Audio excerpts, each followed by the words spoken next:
me, paper and pieces of paper and books and reports is essential experience.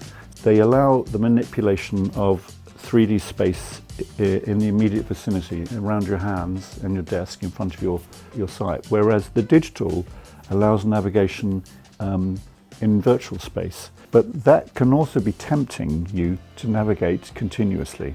If you're wanting to think about things, if you're wanting to engage with things, if you're wanting to pause and examine something, you don't want that distraction.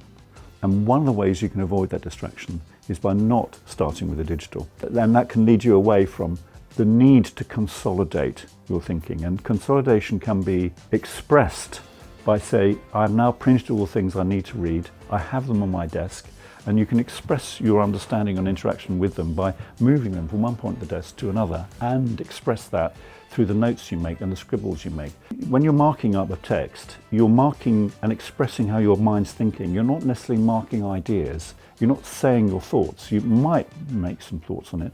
Actually, what you're doing is you're leaving a trace, and that trace is documenting where you've been and where you're going and where you've reached. And that helps you consolidate your thinking at a particular moment in time. Again, you can do that with digital tools. It's easier to do it and more effective with a pen and with paper. And I think I'm obliged to do that because I write books, and a book is a voyage. So you have to enchant the reader. And the way I try and achieve that is I complete a first draft, and then I'll print it out on double space, and I will read it on paper. And as I'm reading it, I feel the rhythm of it and the breathing of the syntax and the grammar, and use my pen to shape how it's going to feel when you're reading it.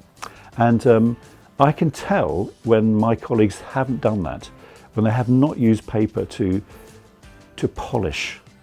Because when you read on screen, your breathing is in a sense mirroring that screen length.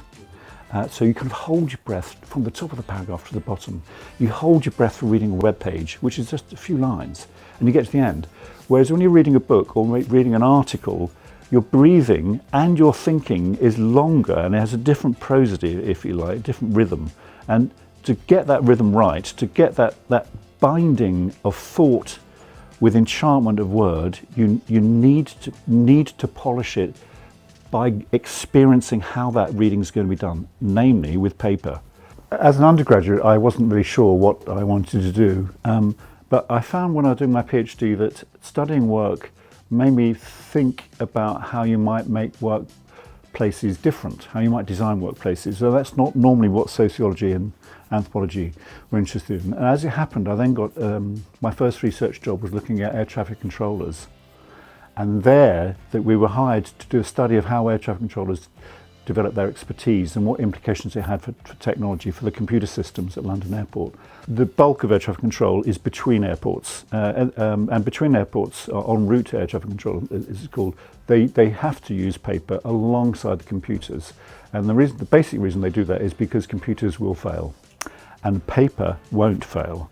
So they'll produce a paper strip as a backup.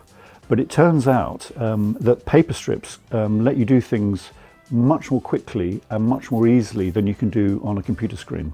And for example, if you have a paper strip representing an aircraft, and if you have 5 paper strips representing 5 aircraft, and one of those aircraft is flying faster than the other ones, you can represent that by putting that paper strip in the right position in the stack, as a stack of paper strips. And as the aircraft overtakes, you move it accordingly.